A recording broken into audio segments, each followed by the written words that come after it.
নমস্কার ফ্রেন্ডস, আমি জাহাঙ্গীর 2016 থেকে ক্রিপ্টোকারেন্সি আর স্টক মার্কেটে ট্রেডিং করি, ইনভেস্টমেন্ট করি। আজকের ভিডিওতে আলোচনা করাম একটা অনেক বড় ফান্ড আমরা ভারতের ফ্র্যাঙ্কলিন। তো ফ্র্যাঙ্কলিন একটা ঘটনা হয়েছিল ফ্র্যাঙ্কলিন এর সঙ্গে 2020 সনে ফ্র্যাঙ্কলিনের যতগুলা ডেপ্ট ফান্ড ছিল, হঠাৎ করোনা ক্রাশ আসার কারণে মানুষে ভয় পেয়ে গেছিল যে কি হয় না হয় দেশের মধ্যে। তো সেই জন্য হঠাৎ করে মানুষের টাকার প্রয়োজন হলো। মানুষে ভয় পেয়ে ভাবছে কি যার যেই জায়গায় টাকা আছে, ইনভেস্ট করা আছে, নিবেশ আছে, ব্যাংকে আছে, সবে উইথড্র করে নিজের হাতে নেওয়ার চেষ্টা করছে। কারণ হঠাৎ করে দেশে লকডাউন আসার কারণে, ঠিক আছে। সেই সময় ফ্র্যাঙ্কলিনের কাছে এতটুক পরিমাণে কি উইথড্র রিকোয়েস্ট আসছিল ডেপ্ট ফান্ডে, যেটা নাকি ম্যানেজ করা ফ্র্যাঙ্কলিনের দ্বারা অসম্ভব হয়ে গেছিল। ফ্র্যাঙ্কলিনে কি একটা ভুল করেছিল যে শর্ট টার্ম যেগুলা ফান্ড আছে, ডেপ্ট ফান্ড, এই শর্ট টার্মের টাকাগুলা সে লং টার্ম ডেপ্ট ফান্ডে লং টাইম ডেপ্ট সিকিউরিটিতে ইনভেস্ট করেছিল বেশিরভাগ। এই একটা ভুলের জন্য যে সময় নাকি করোনার সময় অনেকগুলা রিকোয়েস্ট পুরা ভারতবর্ষ থেকে ফ্র্যাঙ্কলিনের কাছে আসছে উইথড্র রিকোয়েস্ট, সেই সময় ফ্র্যাঙ্কলিনে লং টাইম সিকিউরিটি সেল করতে পারছে না।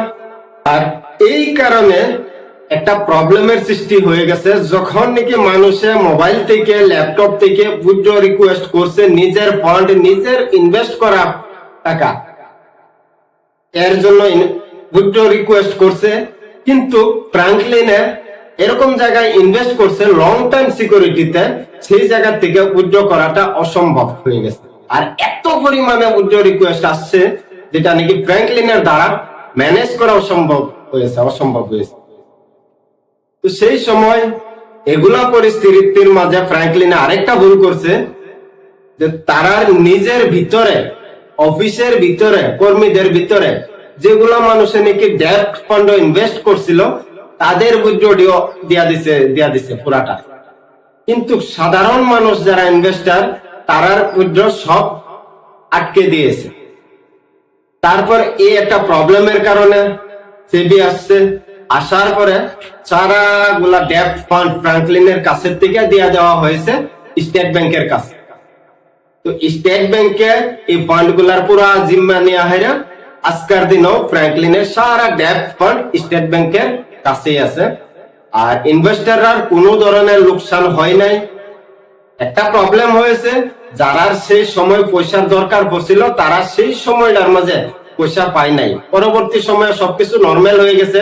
যার যেতটুক ইনভেস্টমেন্ট আছিল, লামসাম আছিল, এসআইপি আছিল, সবগুলা ঠিক সেই মতে চলে গেছে। আজকের দিন চলতেছে স্টেট ব্যাংকের সাথে, কোনো ধরনের প্রবলেম নাই।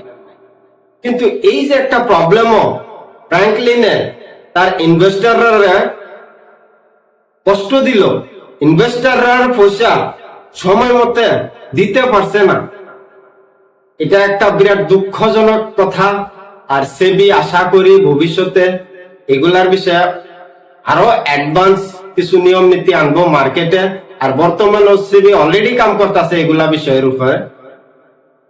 কিন্তু কথা হলো কি 2020 থেকে আজকে 4 বছর পরে ফ্র্যাঙ্কলিনে আবার নতুন করে একটা ডেপ্ট ফান্ড লঞ্চ করছে।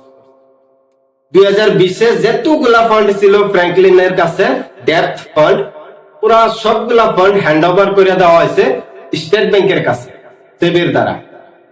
তারপর থেকে আর কোনো ডেপ্ট ফান্ড নাই ফ্র্যাঙ্কলিনের কাছে। ডেপ্ট ফান্ড মানে কি যদি না বুঝেন তো অল্প শর্টকাটে কয়ে দিই। ডেপ্ট ফান্ড মানে কোন ব্যাংকের কর্জা দেওয়া, গভর্নমেন্ট স্কিমে পয়সা লাগানি, মানে কি ইকুইটির মাঝে না।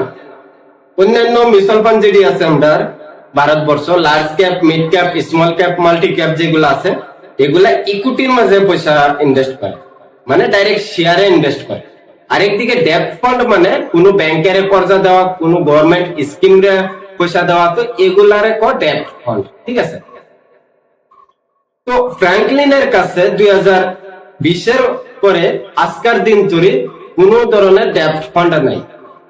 তো 2024 ফ্র্যাঙ্কলিনের নতুন করে একটা ফান্ড লঞ্চ করছে, ডেপ ফান্ড।